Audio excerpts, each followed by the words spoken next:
name's Stu, and the love of my life is Sally. And I can tell you now, it really was just love at first sight. We've been together for 8 years now. And this is Sally, my 1965 Ford Mustang.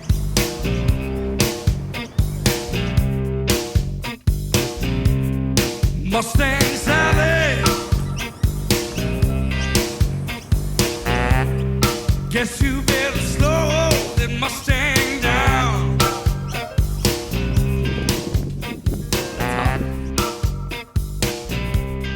Mustang Sally, my baby. So how did your passion for classic cars start? Well, I think it all started a very long time ago when I was a little boy.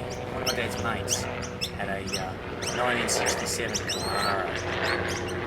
He took me for a ride in. And many years later, I got into swing dancing, rock and roll dancing, that kind of old time stuff.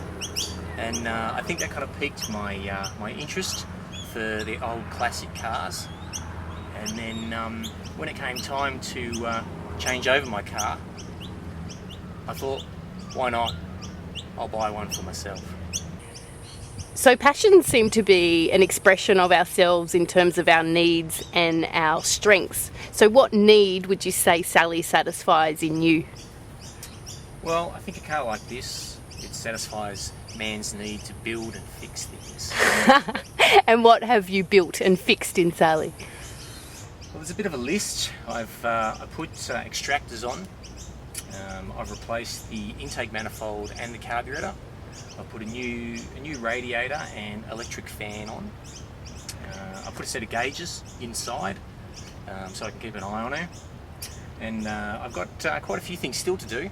I've got an electric water pump that I need to put in, some new hoses to go in, and I've got a box full of all the chrome bits so I can replace all of those and make her shiny again.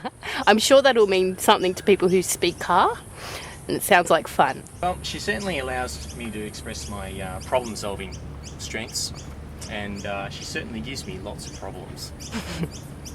Can you name some? I think the latest one that I had was probably one of the hardest, where I couldn't get her to idle properly. Kept surging and then would stall all the time. Everybody kept telling me that it was the carburetor, and I should get rid of the Edelbrock carburetor and replace it with a Holly. So I didn't want to do that, but I eventually traced the problem down to being burnt ignition leads that were sitting on the exhaust manifold, and that pretty much fixed the problem right up. So is this really the point of the passion, is to fix her problems? It is. That's really what it's about. It's problem solving and fixing problems and enhancing what's there. Do you take her for like long drives or anything like that? Like, do you get to enjoy the pleasure of your hard work? I do. I drive her to the Blue Mountains sometimes for a bit of a drive. Sometimes I just take her a short drive, just around the block, just to get reacquainted. And what's people's reactions to it? I would imagine there'd be quite a response just to see her walking down the street and seeing her. You do get a lot of heads turning, which is always gratifying. You get a lot of questions from people. Is there a lot of male bonding as a result of It's this? very much a male bonding vehicle. Obviously boys love these kind of toys.